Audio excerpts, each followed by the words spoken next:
It all kicks off with the grand final battle between humanity's 5 heroes and the fearsome demon emperor. In the midst of the clash, a massive amount of energy is unleashed, destroying everything around them. And with one last explosion, the great battle finally reaches its climax and its end. The monster was defeated, but to achieve this, humanity's 5 heroes had to pay a very heavy price. After the dust settles, we see the impeccable knight and the iron fortress supporting the sky archer. Elsewhere, our protagonist tries to heal the Sage of Holy Light, who was gravely injured.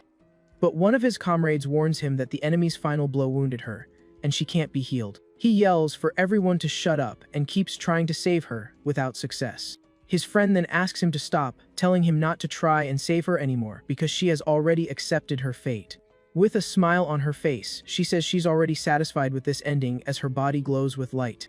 Even in victory, they remember their promise to all return together. But now, this was the end. Just then, our MC hears a familiar voice and wonders if it's the voice of the Demon Emperor. The voice then confirms it's his, and that those are his final words for their magnificent battle. Suddenly, the Dark King's blood envelops his friends, and they realize they've been tricked by the monster. The MC's body begins to transform, and he realizes the enemy's true ability was assimilation. The Demon Emperor then reveals that he prefers to call his unique ability evolution. Meanwhile, the assimilation continues, and our protagonist's body starts to be consumed by darkness. The voice explains that those who defeated him are worthy of becoming his new vessel for his grand masterpiece. He focuses on our hero, saying that he is the strongest human vessel of all. Seeing his comrade being possessed, one of the warriors screams his name, trying to break free. He then says he'd rather fall by his friend's hand than become a tool for the enemy. The protagonist's mind is torn as a voice begs him to abandon this idea and not take out his ally. But the blonde knight yells for him to hurry up, as he can no longer resist the assimilation.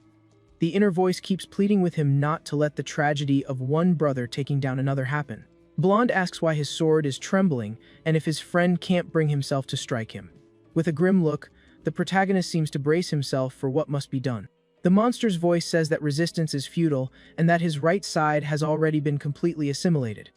With this, the knight understands that it wasn't weakness, and a small smile appears on his face.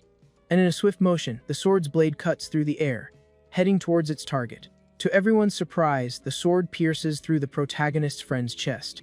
With a smile, the blonde says that only someone as ruthless and deadly as him is worthy of that ability. The MC calls him brother, and his ability awakens, causing a mark to appear on his face. Immediately after, he pulls the sword from his friend's body as the assimilation retreats from his arm.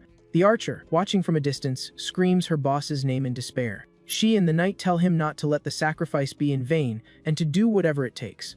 With a look full of determination and hatred, our protagonist seems to have made his final decision. He then takes the lives of his other 2 companions, and the number 2 appears on his face. With that, a third mark appears, indicating that he has absorbed the power of all his allies. Screaming in pain and rage, the protagonist unleashes an enormous amount of golden energy. The enemy's voice says that 3 lives traded for power were only enough to free his hand. But our hero replies that to solve the final problem, a single hand is more than enough. He then raises his sword towards his own neck, surprising the monster's consciousness. At this, the entity furiously screams for him to stop this madness immediately. His demonic hand grabs the blade, and the voice warns him not to test its patience any further. And with a bit of force, the sword shatters into several pieces before our young man's eyes. With the destruction of the holy sword Sulla, the monster believes it has won the battle once and for all. The entity then boosts, saying that no attack in this world can harm its invincible shell. But suddenly, the sound of something breaking echoes through the place, leaving the creature confused. Our hero then asks if the demon really thought he couldn't destroy himself. And with a shout, he strikes his own chest, piercing his body with his free hand. Surprised by the young man's action, the monster screams his name as a massive explosion occurs. After the dust settles, we see a scene of destruction with a trail of dark energy in the sky. The enemy's consciousness admits it underestimated him, and the protagonist wonders if this is his end. Kneeling and wounded, the warrior laments that he couldn't save anyone, and that not all demons were annihilated. With a sad and defeated look, our young man seems to accept his lonely fate. Just then, a giant mysterious figure appears and says what happened is a pity. With that, the scene changes, and we see that 5 years have passed since the great final battle. In a dark forest, someone comments that it's been 5 years since their boss left them. Another voice calls him an idiot and asks if he doesn't know what they're doing tonight. A monster says all he knows is that he had to bring 4 human girls and a demon to this location. He explains that this year's memorial will ensure the new generation never forgets their creator's sacrifice. With that, the monster announces the beginning of the ritual and says he'll start with the 4 human offerings. In a swift move, he attacks the girls. Seeing this, the other demons advance to feast on what's left of the offerings. He then turns and says that now he will spill demon blood to honor their former emperor. Then we see that the final offering is our protagonist, who is hanging and badly wounded. Slowly, he opens his eyes and wonders confusedly where he is and how he ended up in this place. He doesn't understand how he's alive, as he remembered perishing in the battle. But the insect monster kicks him and yells for the trash not to move, leaving him stunned. He continues, saying the prisoner is the weakest demon and doesn't even deserve a name. Shocked, our young man wonders if he's become a demon and notices that his eyes are now green. The insect then says that being a sacrifice here is the greatest honor he could ever have in his life. With that said, the executioner raises his blade, preparing to deliver the final blow to our hero. With a swift movement, the monster's weapon descends at high speed towards the young man. But to the green creature's surprise, its blade doesn't hit the target, and something unexpected happens. The insect monster becomes furious with the young man and yells at him to stop squirming because he ruined everything. Our guy then breaks free from the vines that held him, falling to the ground and escaping the attack. The green creature is shocked by the scene and wonders if the prisoner did that on purpose. With an intimidating glare, the MC asks if the half-breed demon can't recognize him. Seeing those eyes, the insect starts to sweat bullets and stammers, unable to say a single word. A memory flashes in its mind, and it screams the protagonist's name in complete panic. He then remembers an old battle at sea, where he served in the demon army. Back then, he was just a rookie and was sent to row with the other monsters on the ship. One of his superiors told him to put his back into it, because the 4 lords were watching everything. In the year 312, the Lin clan used the power of the sea gods and launched a surprise attack. The assault was so fast that only a single human arrived in time to stop the enormous fleet. Alone on a small raft, that man prepared to face an entire army of demons. That was the protagonist, Glon, the demon slayer of Belu City, one of humanity's strongest heroes. Meanwhile, on the other side, the Demon King was preparing to give the attack command to his troops. But the only thing the insect remembers from that day was that all of his allies perished. The creature remembers that all its comrades were taken out in that terrible confrontation at sea. It recalls that with the exception of Lord Xiu, all the other demons met their end that day. Amidst the destruction, several demon kings were annihilated, and only one of them survived. Even covered in blood, the hero's gaze showed a determination, as if he were gathering his aura. In the midst of the rain and lightning, the warrior stood firm and imposing before his enemies. Back in the present, the insect monster's face shows pure terror as it faces our young man. He then explains that with the right angle, it's easy to destroy the weak spot of crustacean demons. Our guy realizes he has been resurrected, but his ability has been reset to level 1. Seeing this, the other demons shout to get him and charge all at once to attack. With just a few moves, he annihilates 9 demons, and a Roman numeral appears on his body. He says the minions were weak, and that he only got a little stronger with his ability. Another monster watching from a distance is terrified by the strength shown by the young man. Seeing it has no chance, the bizarre creature tries to flee from that place as fast as possible. But the protagonist uses the insect's blade and pins the centipede to the ground, preventing its escape. As the creature screams in pain, our young man approaches and grabs one of its legs with his hand. After the fight, he goes to the girls' bodies and covers them with a cloth to give them some dignity. Even in a new body and with a new life, his determination as a hero of humanity hasn't changed. He then tries to use a healing spell to test his powers, and a green light appears in his hand. But suddenly, 3 snakes burst from his arm, and he wonders why his hand turned out like this. His hand transforms into a reptilian claw, and he screams in denial, unable to believe what he's seeing. He looks at the body of one of the demons on the ground, and the harsh reality begins to weigh on his mind. Desperate, the young man falls to his knees as spikes begin to sprout from his back. He finally understands that he wasn't resurrected, but reincarnated into the body of a demon. With his hand on his face, he can't accept that he has become part of this shameful race he hates so much. He remembers how he despised this inferior race, and now he is one of them. With a cry of rage, he says that the only value demons have is being taken out by him. After his outburst, he calms down a bit, but the expression on his face remains grim. The taste in his mouth is bitter, and he spits on the ground in disgust with himself and his new form. The centipede threatens him, saying it will torment him and make him scream in pain like a human. He ignores the threats and says he doesn't know why he ended up like this, but he understands the consequences. The monster wonders why the coward from before is so different but decides to scare him some more. But before it could do anything, our hero charges forward and annihilates the centipede with a single blow. With the insect's blade in hand, he mercilessly finishes off the last monster in that place. Even as a demon, he decides he will continue his old mission of annihilating all of them. With a terrifying smile, he says he has nothing to complain about because now he can hunt them from the inside. He remembers hearing that 5 years have passed since he perished along with the Demon Emperor. Now, he decides it's best to find a place to stay and then investigate what happened more thoroughly. As he climbs, he spots the skull of a giant troll and recognizes the place where he is. He realizes the demons have built a fortress there and finds it very convenient for them. The fortress was built on the skeleton of the Round Mountain Troll, an old enemy of his. Continuing on his way, he finds the cave where he once stayed and confirms his memories are correct. The place seems safe and free of demons, so he decides to use it as a temporary hideout. To warm up and rest a bit, our young hero decides to light a small campfire. Sitting near the fire, he reflects on everything that has happened and how his life has changed drastically. Even with a new body, his eyes still carry the same determination as before his previous life ended. Near the fire, he begins to carve a small wooden doll to pass the time. At this, a memory of his old friends comes to his mind, and he remembers the good times. He recalls a day when one of his friends had to improvise and gave him a leaf skirt. His companions couldn't hold it together and burst out laughing at his new look. Our hero was obviously not at all happy with the joke and was clearly not amused. Back in the present, a strong wave of nostalgia hits him, and a melancholic look takes over his face. He then finishes carving the small wooden statue of one of his former companions. Carefully, he places the figure next to others he had made before. In total, he made 5 small statues, one for each of his friends who were gone. Looking at the figures, he remembers that time and how different things were. Another memory surfaces, and he laments, thinking he could have done better.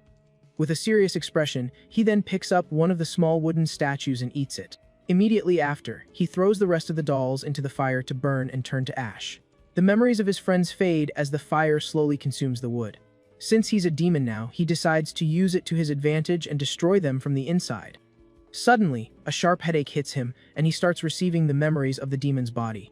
He sees that the former owner was a weak, snake-blooded demon who was always getting beaten up by others. In the memories, the demon worked as a servant on Round Mountain, and our hero wonders if he was a farmer. Another memory shows a demon teacher giving a lesson on world affairs to other monsters. One of the students complains about the class, and we see that the body's former owner was being used as a footstool for a demon. He remembers that demons were tools of war created by the bloodthirsty emperor, but in just 5 years they developed a civilization and settled in these lands. With all this new information, our hero finally leaves the cave to explore the world outside. Looking at the horizon, he regrets not being strong enough to solve everything in the past. So he swears that in this life, he will become stronger than ever to annihilate all demons. Using the demon's memories, he finds a map that shows the location of Training Ground 2. That was Round Mountain's Training Ground number 2, a place full of demon recruits. A red instructor yells at the recruits, saying he doesn't want to repeat the lesson about the soulless continent. Observing the scene, our young man finally understands the current situation and what has happened in recent years. After the Emperor's demise, the demons led by Xiu continued the war against the humans. The instructor announces that the topic of the class is talent marks and cleans the map with a recruit. He explains that the marks are innate abilities and that every demon is born with one, unlike humans. To use the ability, both humans and demons need to consume an internal power. The strength of this power is shown by symbols ranging from 1 to 6 marks, with the first being the weakest. The red demon boasts about being a 2-mark warrior and unleashes his yellow aura. Our hero realizes that he also only has 1 mark now and that he needs to test his new abilities. The instructor continues, saying that the 2nd mark is a milestone as it awakens the user's ultimate technique. Suddenly, the other demons make way for someone important to pass through the crowd. A blonde demon shoves our guy and arrogantly tells him to get out of the way. That was the camp's genius recruit, a powerful demon with several knight helmets as trophies. He says he doesn't need a footstool and asks who let this useless servant in here. The instructor tells the genius to shut up and says that the practical training is about to begin. He explains that in combat, the power and type of the mark don't completely decide the victory. Pulling a tarp, he reveals a giant creature and says that tactics and adaptation are also vital. With an excited smile, the blonde demon says that finally, something fun is going to happen. The instructor reveals that the creature was made by the former emperor and that now, only this one remains. He says it's a very strong howling demon and that the beast's body has only 1 weak spot. Our hero watches everything from a distance and seems to find the whole situation quite boring. He thinks there's nothing useful for him here, and decides it's time to leave this place. He regrets not being able to annihilate the demons to level up and decides not to draw attention. Suddenly, the giant creature's eye glows an intense red, and it prepares to attack. Beast then easily breaks free from its chains and charges furiously at the recruits. The red instructor tries to hold the monster back with the chain and yells for the creature to stay put. He boasts that even though the beast has 3 marks, its weak spot is in his hands. But to the red demon's surprise, the creature lets out a terrifying and mocking smile. The beast then says that the new generation of demons is pathetic, leaving the instructor in shock. It reveals that it's been faking it for weeks to complete its master's mission, and now it will annihilate them all. The monster's body begins to crack, and dark energy is released from within. In the blink of an eye, the creature lunges forward and annihilates the demon instructor with a single blow. All the other recruits, including the blonde genius, are completely terrified by the scene. Launches a devastating attack against the roots, wiping out several demons at once. The blonde genius is shocked by the monster's strength and decides to run so he doesn't have to use his secret weapon. As he tries to escape, he bumps into our protagonist, who intentionally blocks his path. Lying on the ground, the arrogant demon yells furiously, asking why the bastard is getting in his way. With a calm look, our young man just wipes some blood off his armor, ignoring the commotion. Amidst the chaos, the giant creature notices that one of the recruits stayed behind and stares at him intently. With a smile, the beast taunts him, asking if he can escape as it takes out more demons. Seeing he has no way out, the blonde prepares to use his secret weapon as a last resort. The monster then launches a powerful and dark attack directly at our hero. Enormous dark claws advance at high speed, ready to crush the young demon. But instead of running, the protagonist faces the attack head on as his eyes glow intensely. The beast is surprised and wonders what's happening and where that strange aura is coming from. It doesn't understand why the weakling doesn't fear it and wonders if he knows its true weakness. But it dismisses the idea, as its 9 relatives perished years ago, and a rookie would have never seen them. With a powerful stomp on the ground, our young man prepares to show the monster what true power is.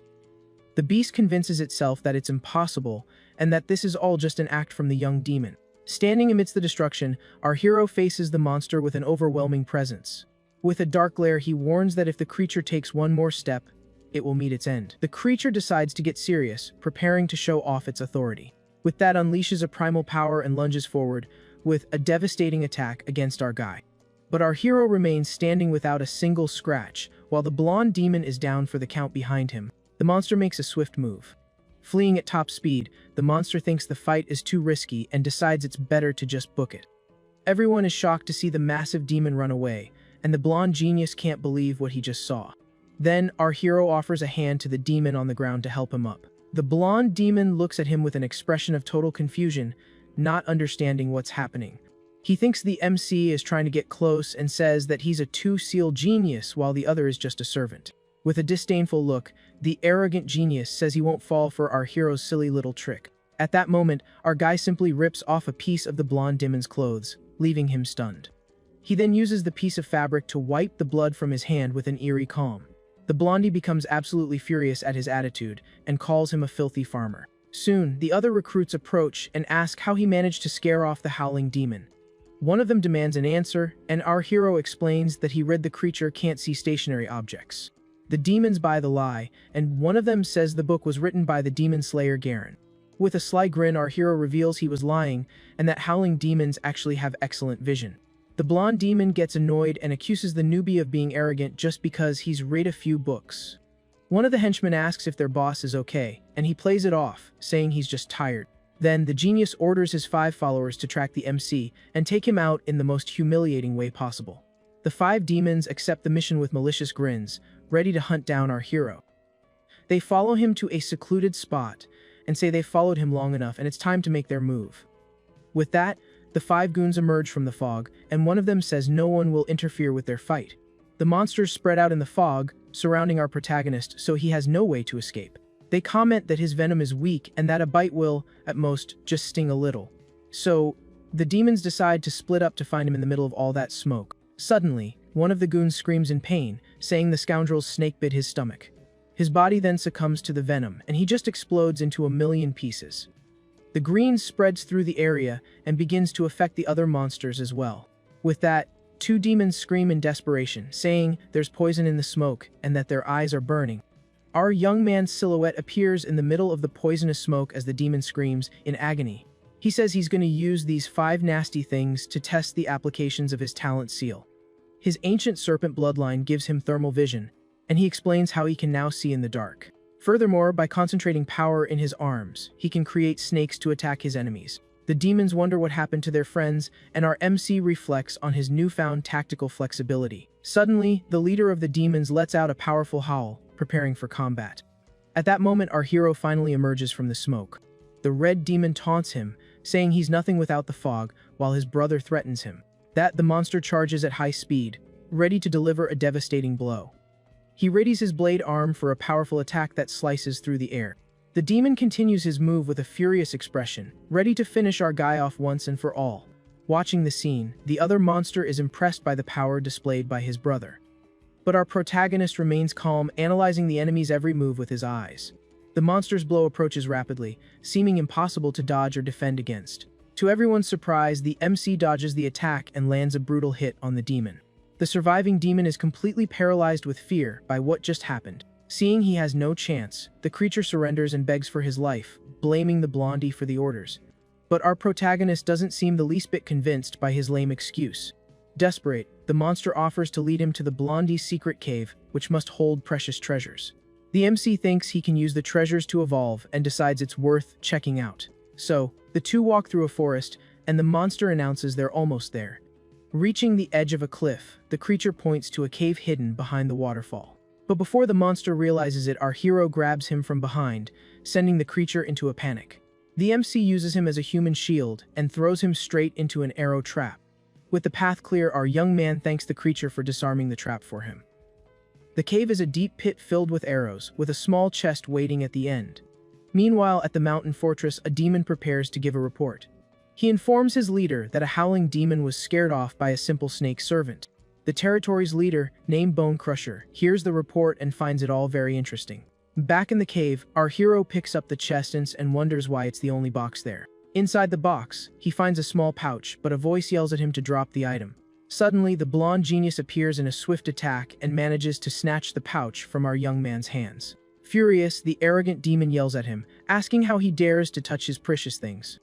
The furious demon throws a kick in our young man's direction.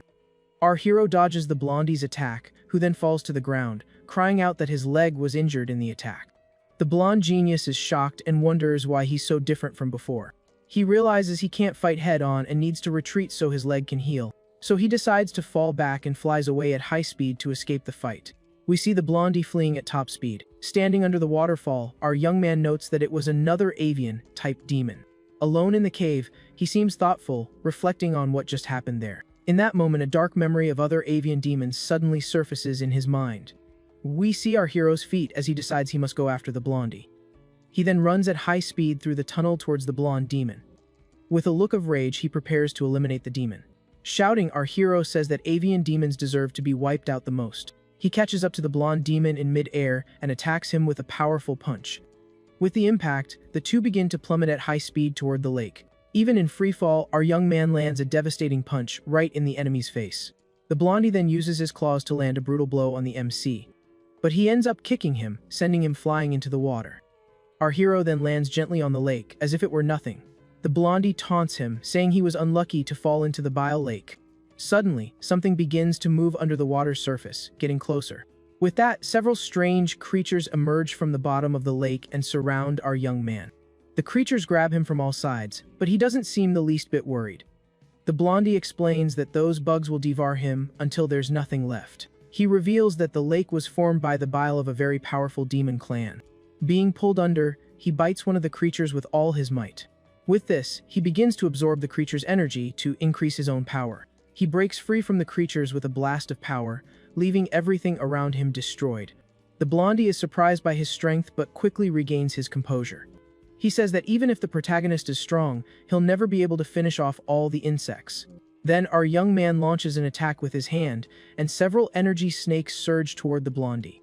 The energy snakes shoot out of the water and attack the demon in the air at high speed.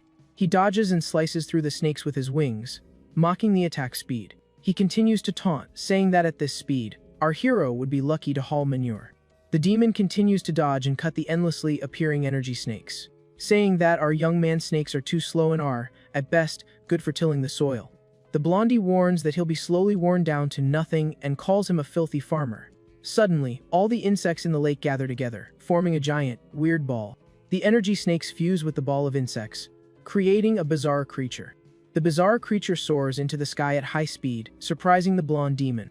With a determined look, our hero prepares his final attack to end the fight. The creature of snakes and insects charges at high speed toward the blonde demon. The bizarre creature hits the demon head on with a swift attack, shocked by the speed and wonders how the attack got so fast all of a sudden. With that, only the remains of the annihilated insects are left in the lake. He says the insects only got him to the second seal, but that's enough to deal with the bird. Chilling smile, he threatens the blondie, saying that in the next blink he'll slice open his skull. The demon calls him crazy for spouting such nonsense and grabs a bow to defend himself.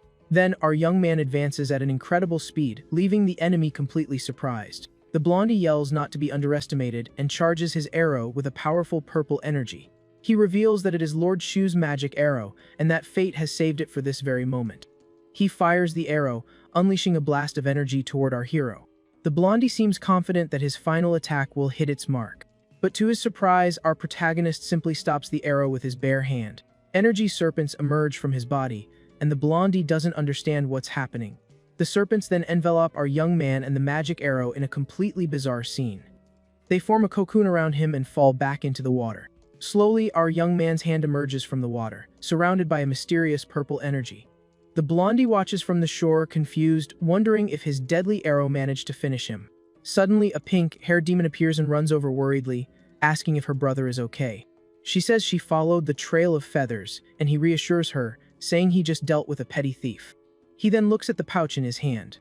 With that, the demon reveals that the treasure is to treat her eyes and that he will protect it with his life. In the water, the cocoon of snakes absorbs the arrow, and the blondie remembers the weapon didn't have that power. Our young man is confused and doesn't understand why his body is transforming in such a way. His eye glows as one of the serpents approaches him, as if they were connected. Then, a very bright white light takes over everything, and a silhouette appears in the middle of the glow. His eye transforms, gaining an infinity symbol and a completely new power. The symbol reveals itself as a serpent in the shape of a figure 8, indicating a complete evolution. With a new white-haired look, he finally understands what happened to his body. The energy of the purple arrow is completely absorbed by his new form. He realizes his awakening was triggered by the arrow and calls himself a greedy serpent. With the ancient bloodline, he awakens an impressive power of annihilation. This power is called a serpent's molt and shows its full destructive potential. An explosion of purple and white energy consumes our young man's body in an epic transformation. On the shore, the two demons think he's sunk and that the fight is finally over. The blondie wipes the blood from his face and says they can now relax. But suddenly, the sky darkens and lightning begins to strike, changing the entire atmosphere. A heavy rain starts to fall, and the two siblings look up at the sky, completely confused. Dark purple lightning bolts slash across the sky, creating a terrifying scene. The blondie recognizes it as black thunder and is completely stunned.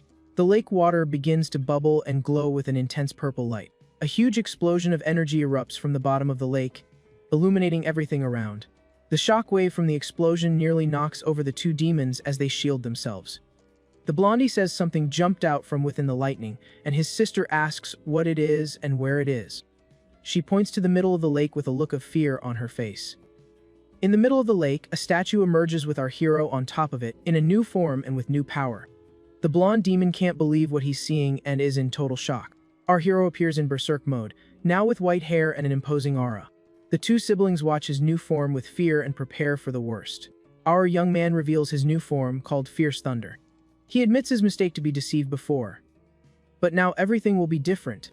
The blondie doesn't accept defeat and charges forward furiously, yelling at him not to get cocky. He flies at high speed toward our hero, but the MC launches a purple attack. The attack hits the demon head on, causing him to fall toward the lake. He screams in fury for being tricked once again by our young man. The attack destroys the blondie's wing, leaving him vulnerable and unable to fly. The protagonist says the blondie's power level isn't enough to test his new abilities. With one last energy attack, he hurls the demon forcefully into the water. His sister watches everything in despair and screams her brother's name in a panic. She runs towards the lake in the rain, trying to find her missing brother. The blondie sinks into the water and laments, saying that if only he were stronger, things would be different. He knows that after he's gone, the protagonist certainly won't spare his sister. With a roar of fury, he unleashes a blast of energy to save himself. Our young man watches the scene with a smirk, not looking surprised. The blondie reveals his new form, called Dove's Feather Suit, with a yellow aura. His sister is moved to see that he has finally awakened his authority. With tears in her eyes, she says she won't let him fight alone anymore. She then uses her dominant demonic eye to summon a giant, shadowy beast. The two siblings shout together, preparing a combined attack. They launch an attack called the Falling Sky Arrow toward our hero. But our young man prepares to fight back with all his newly awakened power. He concentrates his purple energy and launches a devastating beam against their attack. The two attacks collide, creating an explosion of yellow and purple energy. Our hero charges through the middle of the explosion, ready to end the fight once and for all. He lands a powerful punch on the blondie, who has no chance to defend himself. The impact of the blow is so strong that the blondie is thrown far away. The summoned beast tries to devour our hero, but he doesn't let it get the best of him. He turns in mid-air and launches a purple energy attack at the creature. With a viper's bite, he destroys the beast in a single blow. After the explosion, our young man lands on the water. The blondie sees this as his chance to attack while he's distracted. With a sneak attack, he uses the insect bodies as cover and advances. But our hero defends against the attack with a purple energy barrier. The blondie's sister uses her reinforcement gaze to strengthen his attack. The beast she summoned also prepares to attack with full force. She unleashes a woven cloud storm, a powerful and devastating attack. The blondie thinks the protagonist can't block the attack and advances confidently. But our young man unleashes a blast of energy and says not to be underestimated. He uses the Abyss Storm, an attack that deprives the enemy of their senses. With that, the blondie falls into the water, defeated, and his sister runs to help him. He hands the pouch to her and tells her to run, but she refuses to abandon him. He desperately hands her the pouch of eyes, begging her to flee. Our young man approaches, and the blondie begs for the return of the bag with the eyes. In the bag, several human eyes are revealed, and the blondie continues to plead. Our hero explains that his sister needs to eat fresh human eyes to keep from going blind. The two siblings hug and beg for mercy, saying they don't want the eyes anymore. The MC turns away and says he's going to ask a question as the rain stops. He asks if the people who had their eyes plucked out also begged for mercy. The two siblings are left speechless by his question and don't know what to say. With a cold gaze, he demands a yes or no answer, no beating around the bush. They look at each other sadly, and the sister says she's forgotten. She looks down with a blank expression, as if she doesn't care about the victims. Our hero reflects that demons haven't changed at all, even with their new civilization. Sitting on the shore, he thinks they've just gone from hurting for pleasure to hurting for profit. He bites an apple and concludes that they treat life as something worthless. With his new form, he says his biggest gain was the Fierce Thunder form. He explains that this form consumes a ton of energy, so he can't use it whenever he wants. A demon calls his boss over to see the bodies and says their demise had nothing to do with the weather. He reveals that the siblings' heads were ripped off by a lightning strike in a quick and violent method. The boss, Bone Crusher, arrives and says it looks like an unwanted guest has invaded her territory. Meanwhile, someone is hiding in the forest, watching the scene from afar. The leader warns that she will personally investigate any mysterious ends of new talents. With a hoe on his shoulder, our young man walks through the forest as if he were a simple farmer. Bone Crusher sees him and approaches him with a suspicious look. She asks who he is and what he's doing there, and he replies that he's looking for wild berries. The boss then remembers him as the farm slave who scared off the howling demon. She shoves him aside, saying she has more important things to deal with right now. The demon steps on him and threatens him, telling him to find some good berries for her pie. He falls to the ground under her foot, looking completely helpless and submissive. She leans in close with a seductive smile and threatens him. With a serious look, our hero thinks about his brief encounter with the commander and her lackeys. He realizes that quick showdown was enough to test the power of her seal. So now he considers himself a speed-type demon, giving him an advantage against power types. He laments not being able to take out the fourth seal Demonus, as his ability would have advanced a ton. But the problem isn't just the type advantage, it's the massive gap in raw power between them. Even so, the MC can't suppress the intense urge to hunt her down and finish the job. With a glint in his eye, he decides the hunt for power, and revenge starts now. Meanwhile, the demon commander is reading a book, investigating the recent string of passings. She analyzes the info and discovers the marks on the bodies weren't made by electricity. As she continues her research, she looks for an ability called Mountain of Corpses. However, she rules out another possibility and seems to be hitting a dead end with this mystery. From the top of a cliff, our hero decides he needs to get stronger for a surprise attack. Just then, a small demon spots two monsters making a shady deal with a cart. The smugglers hide, and one of them says not to worry because the place is secure. The little beetle then goes to a lake and appears to get chomped by a frog. But actually, the beetle was being controlled by our hero, who used it as bait. He touches the frog and thinks he's found a secret shortcut to level up easily. With this new info, he arrives at a cave with a huge door and a guard out front. A purple monster stops him and asks to see his entry pass for the black market. Our protagonist enters the place and sees it's a black market crawling with all sorts of different demons. He moves quickly through the market, seemingly looking for something specific. He hears other demons complaining that they can't buy like they used to. A vendor tries to sell him a rare material that can make his weapons 10 times stronger. But our hero replies that he's never heard of a blacksmith who could actually forge that material. Another vendor advertises fermented hearts, and a customer complains that it's contraband. One demon grumbles about the commander having banned the sale of help 2 years ago. Hearing this, the protagonist finds this behavior fishy and suspects a conspiracy is afoot. Further ahead, a red demon announces he has workers for sale, and the crowd gets hyped. The vendor tries to calm everyone down, saying he'll sell the whole batch at a fire sale price. At that moment, our hero steps up and says he wants to buy all the prisoners. The vendor gets ticked off and asks if our guy has any money, since he looks like a total bum. Calmly, the MC offers the vicious thunder arrow as payment, leaving the vendor stunned. The demon then tells his goons to take the prisoners away so he can have a private chat. Just then, one of the blindfolded children stumbles and falls to the ground. As he falls, the little boy drops a small pouch he was clutching tightly. Desperate, the boy tries to grab the pouch back, yelling for them to wait for him. A lizard monster complains that he wanted to keep the chubby one to have some fun with by himself. The vendor asks if he's in a hurry to sell the item because he's scared of that blonde demon commander. With a sly grin on his face, the vendor seems very pleased with the negotiation. The door then closes and the two are left alone inside the room to finalize the deal. A dark purple energy explodes from inside the room, and the demon screams in agony. Several energy serpents attack the vendor, who has zero chance to defend himself. The door remains closed, but now a dark liquid starts seeping out from under it. Slowly, the door opens, and a bright light illuminates the entire dark hallway.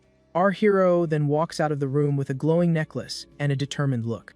The door then slams shut behind him, revealing the mess he left behind. Inside, we see that our young man didn't spare anyone and took out every last demon. Meanwhile, outside, the goons are taking the prisoners to a secure location. The lizard then tells the children to keep quiet. But our hero appears out of nowhere and strikes the monster from behind with a final blow. With that, he says he's now strong enough to at least restrain a chicken. The little blonde girl is completely horrified by the scene of senseless violence. The lizard demon's body falls to the ground right next to her, splattering, well, stuff everywhere. The terrified girl calls him a demon among demons. He thinks about his passive skill, which thankfully has a low chance of activating. With the fight over, our young man stands before the two rescued children. He then returns the small cloth pouch that the little boy had dropped earlier. The boy says thanks and takes the pouch back with a smile of relief and happiness. As he guides the children out of there, the girl offers to carry the rope for him. He tosses the rope aside and says he doesn't like seeing people tied up, and that they're free. Using his powers, he heals the men's eyes, and they are incredibly grateful to finally be able to see again. He then starts healing the little boy but tells the adults to zip it because they wouldn't stop yapping and thanking him. Confused, the girl asks why he saved them since he's also a demon, and he replies, "'Cause I felt like it." The little girl is left completely speechless and stunned by her mysterious savior's blunt and simple answer. But with his eye glowing, he tells the little one to be quiet because he's busy finishing up healing the boy. Our young man then stares at the rescued humans, wondering how he should say his goodbyes once and for all. With that, an awkward silence fills the place, and the little blonde girl is left not knowing what to do. Until suddenly, a light bulb goes off above her head, and she seems to have a great idea to break the ice. So the girl turns to everyone and says she's gonna tell a joke to lighten the mood a bit. She starts telling a story about a tavern that was offering a nice discount on the third drink to celebrate a festival. With a smile on her face, she continues, saying that a man asked the bartender for a glass of the second drink. At that moment, the rescued men just give her blank stares, not getting the punchline of her joke at all. The little girl then puts on an innocent face, realizing her attempt at humor didn't quite land. But suddenly, the sound of a muffled laugh echoes through the cave, surprising everyone there. One of the men points to our hero, and the little girl is overjoyed that someone understood her joke. However, out of nowhere, a serpent of dark energy emerges from our protagonist's feet and lunges forward. The creature then wraps itself around the little girl, who screams in terror, not understanding what's happening. The serpent strikes the other people, who also scream in pain and panic from the attack. One of the men falls to the ground in shock and cries out for their savior, unable to believe he's been betrayed like this. Sitting on a rock, our young man looks down at them and says they were very naive to trust him. The man says that the demonic race always hides a venomous heart and that they should never be trusted. With a smirk, our hero says this is what happens when you trust him and that they should remember this lesson. After that, all the rescued humans fall to the ground, seemingly lifeless after the poison's attack. He then approaches the little girl and asks why she's resisting the poison he unleashed. But crying, the girl says he didn't want to finish them off and only meant to knock them unconscious. Our young man remains silent for a moment, a serious expression on his face. The girl says he just wanted to teach them not to trust demons, and he asks what makes her so sure. She then yells that it's because he's a good demon, and that's why she trusts him completely. At that moment, the little boy wakes up and asks his friend what she wants to do now. With her eyes shining, she says she wants to follow him, but the MC replies that he doesn't need any dead weight. She then introduces herself as Sulla, a blacksmith, and promises she won't get in his way at all. Our hero recognizes the name and asks if she happens to be the granddaughter of a man named Alexius. Surprised, Sulla confirms it and asks how he knows her grandfather, leaving the MC lost in thought. He explains that they are old acquaintances, that he even held her in his arms when she was just a baby. With that, a memory of an old forge comes to his mind, revealing a bit more about his past.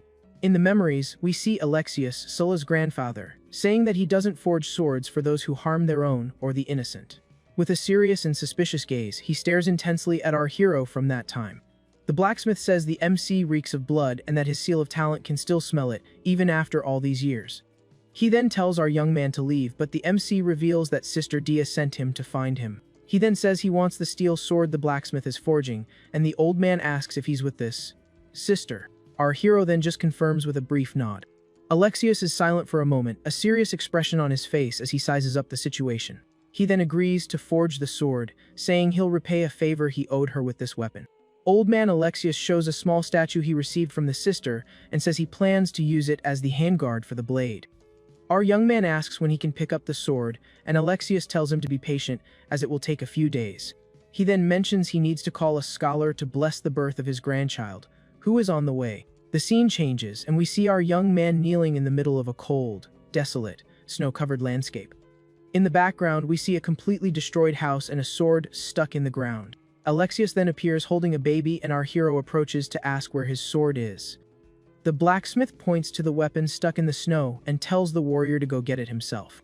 Alexius reveals that the name on the sword is Sulla, the same as his granddaughter's name. Then, with a serious look, our young man asks about the little child's parents. Alexius tells him they were gone when a horde of demons invaded and attacked their village. He explains that the creatures wiped out everything and everyone they saw without mercy. He then asks if Sister Dia and our hero's beloved also perished at their hands. With an expression of pain, the MC confirms that yes, they're all gone because of the demon race. The blacksmith hands the baby to the warrior and laments that she never even had the chance to receive her blessing. Our young man then looks down at the little Sulla in his arms with a determined gaze. He decides to give her his own blessing and wishes for her name to accompany him on his journey. Alexius asks if he should change the sword's handguard as demons approach them. He suggests that, in our hero's current state, he might not need mercy anymore. The protagonist questions the meaning of mercy as he faces the enemy army. He then reflects that healing the wounded is just a self-deceiving remedy for the sect of mercy. He prepares for battle, facing the horde of demons with his new sword in hand. Vowing that he will act before the wicked can even raise their blades against the innocent. With his new sword, he charges against the horde of demons, promising to eliminate them all without mercy. Our hero unleashes powerful and precise strikes, and each movement of his blade leaves a trail of destruction. In the blink of an eye, he annihilates several monsters at once, showcasing his impressive speed and strength. He shows no hesitation in his eyes. His only mission is to keep fighting until no one is left standing. With his face covered in blood, he swears to stack the bodies of his enemies until they form actual mountains. For him, true mercy is annihilating them all so that the innocent will never have to suffer again. But back in the present, young Sulla says her grandpa used to tell her stories about him, but she asks why he looks like a demon now. Our hero dodges the question, saying it's a long story and that he just takes really good care of himself. Then, he turns the questions back on her. Sula crosses her arms and declares she'll only go back to her grandpa after she's forged the ultimate demon annihilating blade. Seeing her determination, her reflection flashes in his eye as he watches her intently. So, he encourages her to keep up the hard work, and she gets totally hyped, asking if he really believes in her.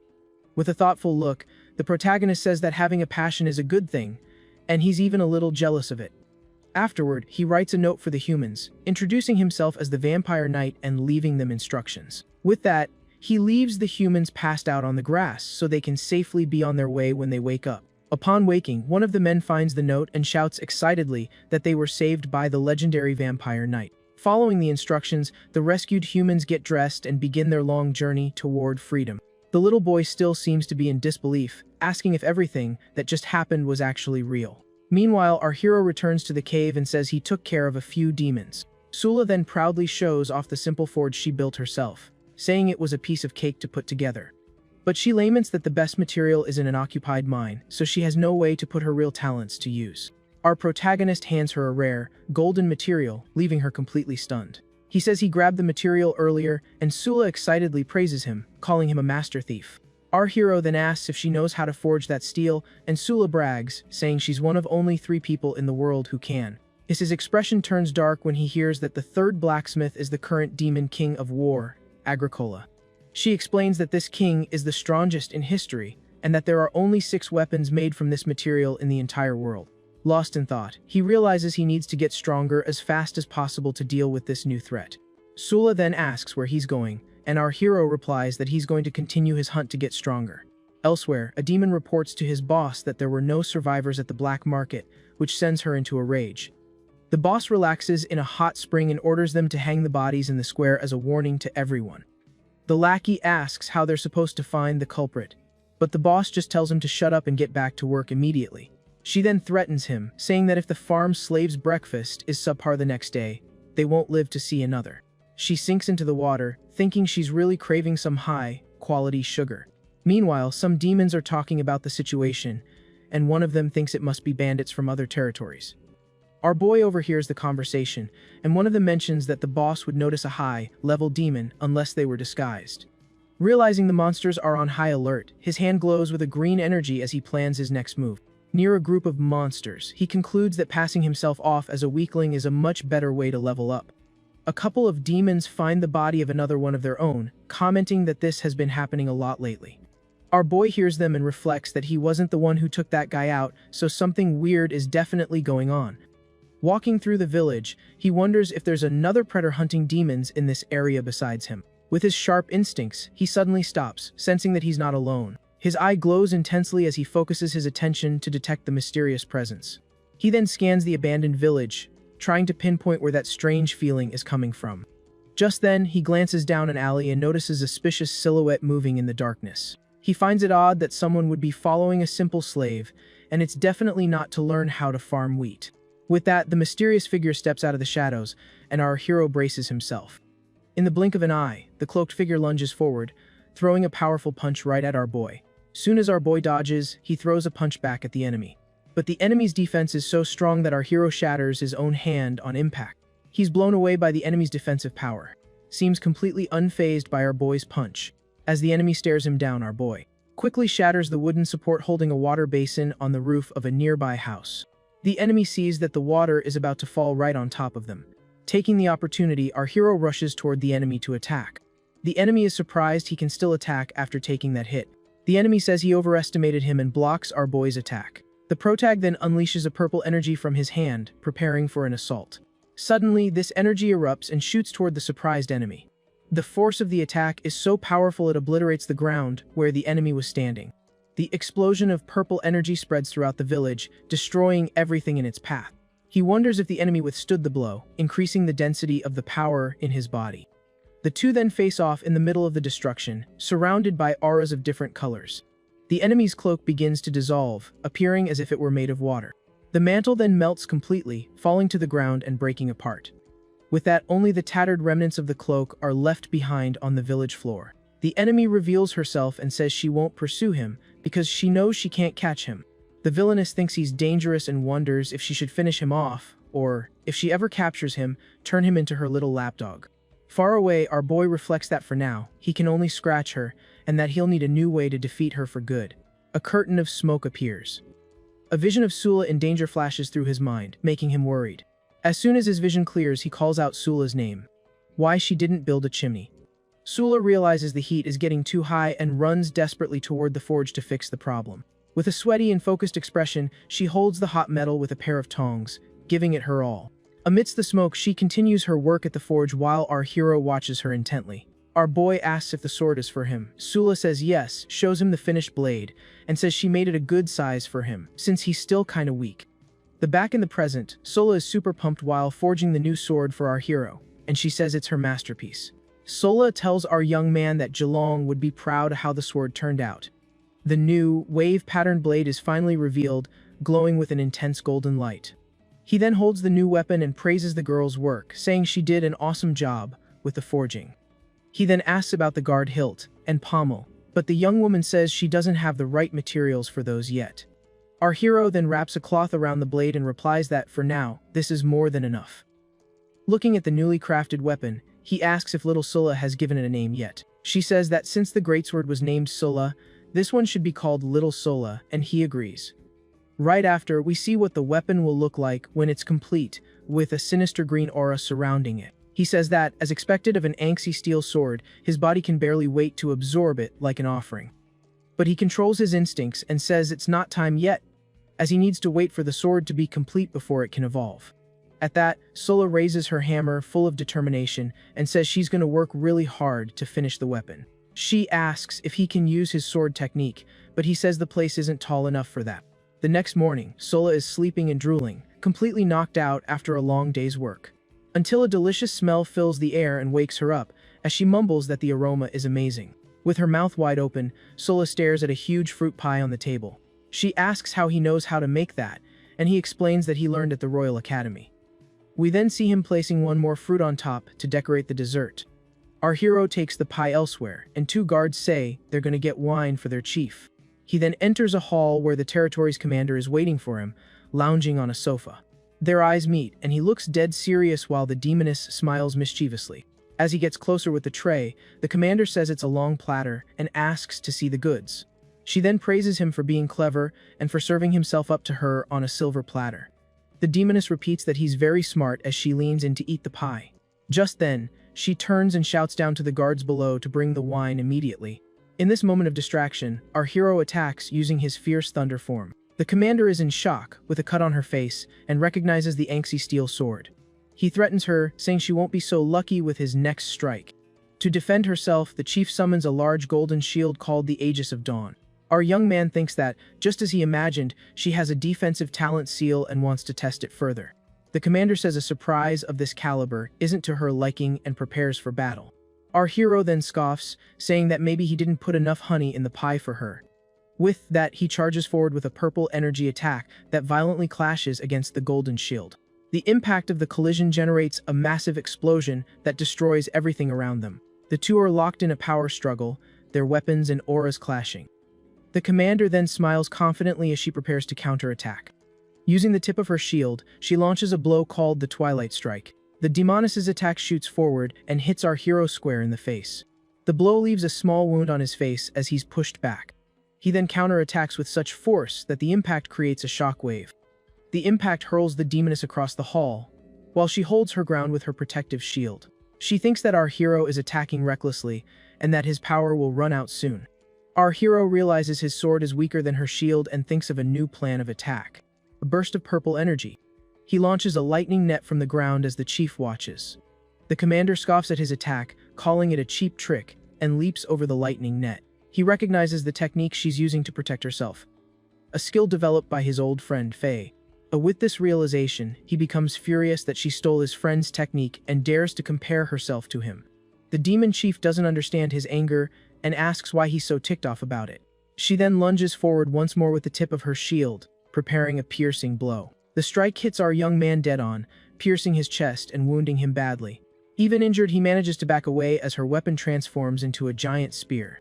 The commander scoffs, saying it's ridiculous for him to get distracted in the middle of trying to take her down. Suddenly, green energy serpents appear and wrap around the demon's spear, surprising her. She doesn't understand what's happening and wonders if this is just another one of his cheap tricks. Just then, the newly forged steel sword appears, glowing intensely with power. The chief is shocked and says he had a lot of nerve bringing that into their fight. With an insane look in his eyes, the protagonist says the warm-up is finally over. He then gets into position with his sword and declares that the real battle can begin now. We're told an ancient legend about how a hero faced a giant serpent to protect the three moons. The legend says that even without his spear, the hero fought with his bare hands and sacrificed himself to win. Back in the fight, the commander unleashes her golden aura, preparing for a powerful attack. But she realizes too late that she's made a fatal mistake in switching weapons. Our hero takes advantage of the opening she gave by switching from the spear to the shield and lunges forward. With a swift movement, he pierces her with his sword in a clean strike. Cold look, he seems to have gained the upper hand in the fight. However, the demoness smiles and grabs the blade in her body, saying, "Finally got you." At that, her arm transforms into a giant gauntlet called the Armed Hand of Thebius. With her new weapon, she prepares a devastating punch with immense golden energy. He tries to block the blow, but the gauntlet's force is overwhelming and pushes him back. The impact of the punch is so strong it creates a shockwave that shatters the floor around them. Our hero thinks that he needs to dodge at all costs and find a chance to heal. But instead of running, he braces himself to grab the giant gauntlet. He catches her punch, and the chief is surprised that he's attempting a joint lock. Our young man then says he's an experienced fighter, and doesn't mind grappling on the ground with her. With a series of grappling moves, he takes her to the ground and completely immobilizes her. She has him pinned and says his internal injuries must be tearing him up and that he's really tough. With a smile, the commander says it would be a shame to just end him like that. The demoness then presses her foot against our hero's face with all her strength. She then invites him to work for her, but he just glares at her with a look of pure hatred. He quickly breaks free with his sword, and the chief takes that as his answer. At that, the commander attacks him with a devastating punch from her gauntlet that lands square on him. The powerful blow from the giant gauntlet advances with crushing force against our hero. The impact of the collision creates a massive explosion that completely obliterates the castle floor. The attack is so powerful it pierces through the tower's roof and continues soaring into the sky. The energy from the blow hits the giant skull on the outside and shatters it into 1,000 pieces. The fight leaves a massive hole in the tower that goes from top to bottom, showing the destruction. She says that if it weren't for the sword, the punch would have blown him to bits. But with such severe injuries, the demoness refuses to believe he's still alive. However, amidst the wreckage, our young man uses a healing art to recover. He then lands on a floating rock and prepares for his next move. In the sky, a sphere of purple energy forms over the giant mountain skull. With his sword glowing, he prepares to use his most powerful technique. The commander recognizes the move and wonders if it's the second form of the sword technique. His technique, Phantom Thunder, strikes the skull with absurd power.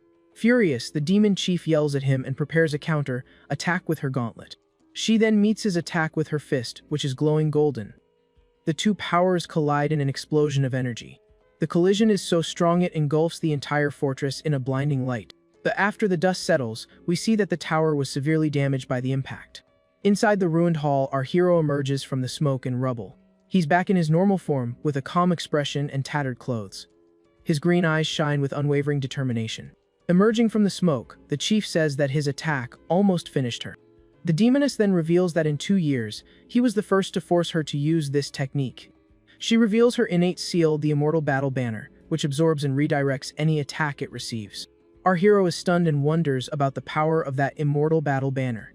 That the chief creates pink energy claws and prepares for the final blow against her opponent. The commander then charges with her new weapons, telling him to take that pride with him to the underworld. The protagonist gets confused by her technique and wonders if this has something to do with his friend Faye. The demoness then stops her attack with a dumbfounded look on her face, having no idea what he just said. Back in the present, the demon commander seems to be pondering the recent events that went down in her territory.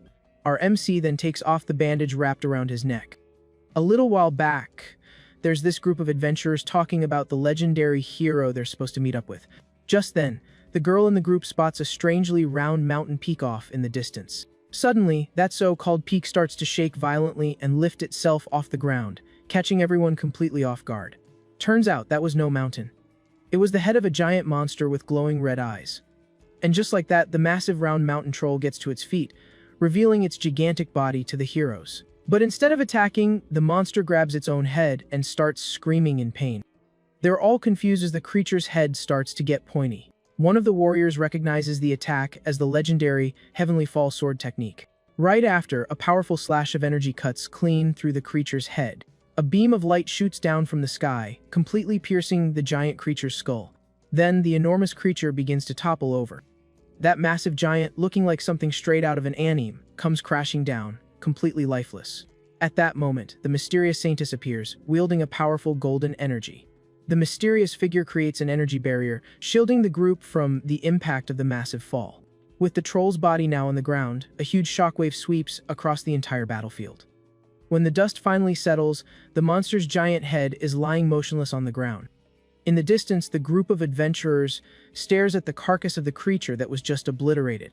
But all of a sudden, the troll's teeth start to move, as if something is trying to crawl out of its mouth. Spooked by the chompers moving on their own, the group quickly gets ready for another fight. The creature's carcass starts gushing even more blood, making a huge mess of the area. Just then, a blood-soaked hand slowly emerges from inside the troll's mouth. Drenched in blood, our protagonist pulls himself up from inside the creature. With a cold gaze, he asks about the 3 helpers that Merevek mentioned in her letter. The blonde hero replies that they are all comrades against the Demon Emperor. But our MC says that drawing a clear line between them is better for everyone involved. Our boy leaps in front of them, radiating a powerful aura. After walking past Blondie, he says that feelings that run too deep can become a burden or a hidden danger. Then, our protagonist faces off with the team's tank. The giant knight completely disagrees with Glan's way of thinking. Our hero then replies that he couldn't care less about his opinion.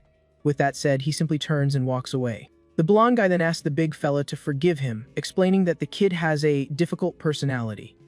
But the knight says it's all good, since he has no intention of being friends with that guy either.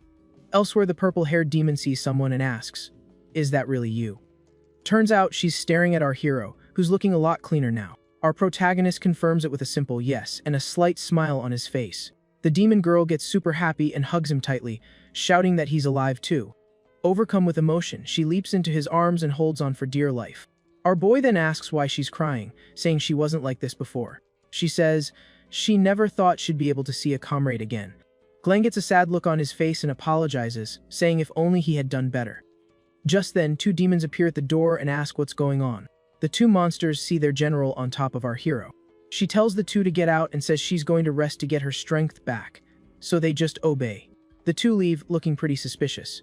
With them gone, our protagonist uses a healing spell on her. She asks if he's been feeling guilty all this time for what happened in the past. The demon girl cuts him off, saying she always found it annoying how he blames himself for everything. She cries out in pain, and he tells her to hang in there, since she broke more of his bones than he broke of hers. After that, the 2 sit down to eat some fruit and talk a bit more. He confirms that he was reincarnated as a demon 2 years ago and also found his sister. Our protagonist is shocked and asks if his old comrade, switched teams. He insists, asking how his friend became a woman from the demon race. The demon girl just stares at him with a serious expression, not saying a single word. With a smirk, she finally reveals that actually, she's been a woman the whole time. Glan is left completely speechless by this revelation and can't believe what he just heard. He's still reeling from the information, staring at his old companion in total confusion. She then asks if, in the 3 years they knew each other, he really thought she was a guy. A memory shows his friend with the giant armored knight. Our protagonist is stunned and remembers once arguing with Mirevech. Our hero then asks if everyone else already knew about this. She confirms that yes, every single one of their other companions knew. Outraged, he asks why she never told him the truth, but she flips the question back on him, saying she just assumed he already knew. Glan asks her to confirm this isn't some kind of joke, and she brings up how he used to call her Gigi. He explains that he thought it was some kind of military title. Mirevech sees Sala sleeping and asks who she is. Glan says she's Alexius's granddaughter.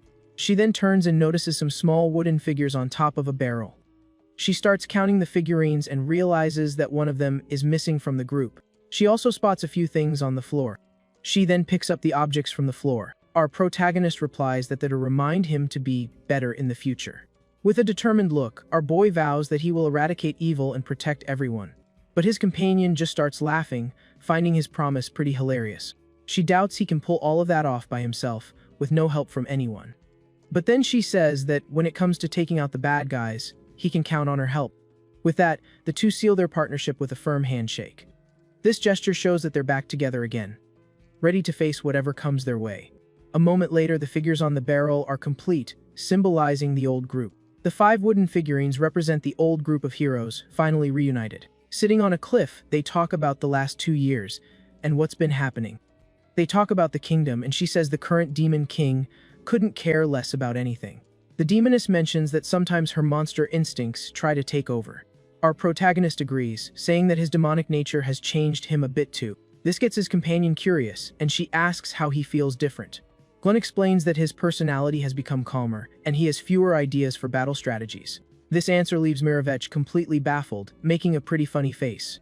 Sala shows up and asks Glenn who the lady is. Mirevech is charmed by the girl's cuteness, and pinches her cheeks affectionately. Our hero introduces the girl as Sala, and the woman complains about her plain clothes. She then invites the two of them to her basement, which is a much safer place. The group then walks through a stone hallway towards the secret hideout. Once there, Glenn is impressed by the amount of information she's managed to gather. He looks at a board with a list of the demon kings who are their targets. Suddenly, Sala turns around and asks not to be treated like a doll. Turns out little Sala is in a brand new outfit and asks if it looks good. The demoness boasts about her skills, and our hero compliments the style of the clothes. Little Sala keeps looking at herself in the mirror, seeming to really like the new look. Her friend then says that a hair accessory would make the look perfect. Suddenly, our protagonist gets an idea when he sees an item she tossed aside. Picks up a large blue shell. Our hero recognizes the object as the Soul Sea's call and gets serious. Mirevech says she won the shell, but he reveals it's a 300-year-old artifact. This artifact allows a person to enter another's soul and see their memories. Our protagonist remembers feeling something strange right before he was reincarnated. He asks her to use the item to enter his soul and find out the truth. The demoness accepts his request without hesitation and agrees to help him. With a determined look, she says she's ready to start whenever he is. Our hero then says that for the item to work, they need the other half. His friend panics when she remembers that the other part of the shell is missing. She explains that a gang of bandits stole the other half of the artifact. Our hero asks why she didn't just get the item back, and she says she's terrible at tracking. Glenn complains that even after all these years, she hasn't gotten any better at stealth techniques. He says her attempts at being sneaky are so bad that a blind man could spot her. The lady cries and promises to practice in the future, but our boy yells at her to do it now. Elsewhere, we see the bandits' camp, where they have the stolen artifact. The thieves are gathered around a campfire, talking about the various supplies they've received. Inside a tent, the gang's leader is talking with a woman about his future plans. The big boss reveals he wants to get strong enough to fight an evil dragon. Outside, a few members are carrying 2 heavy boxes, which are tributes from another group. Turns out, our heroes use the boxes to sneak into the camp without being seen. From inside their hiding spot, Mirevech compliments the plan, and our protagonist tells her to stop with the metaphors. They comment on the infiltration, saying there are too many bandits for a direct attack. One of them worries that someone might run off with their half of the shell in the middle of the chaos. They decide it's better to observe first and figure out where everything is hidden. A beefy bandit sits on the very box our protagonist is in. The beefy bandit suggests they wait for their enemies to wear each other out before they swoop in and attack. But suddenly, the box he was sitting on completely breaks, sending the bandit to the ground. Sprawled on the ground, the man complains about the shoddy box, and his friend notices it was empty. So, to avoid being discovered, our hero quickly transforms into a snake.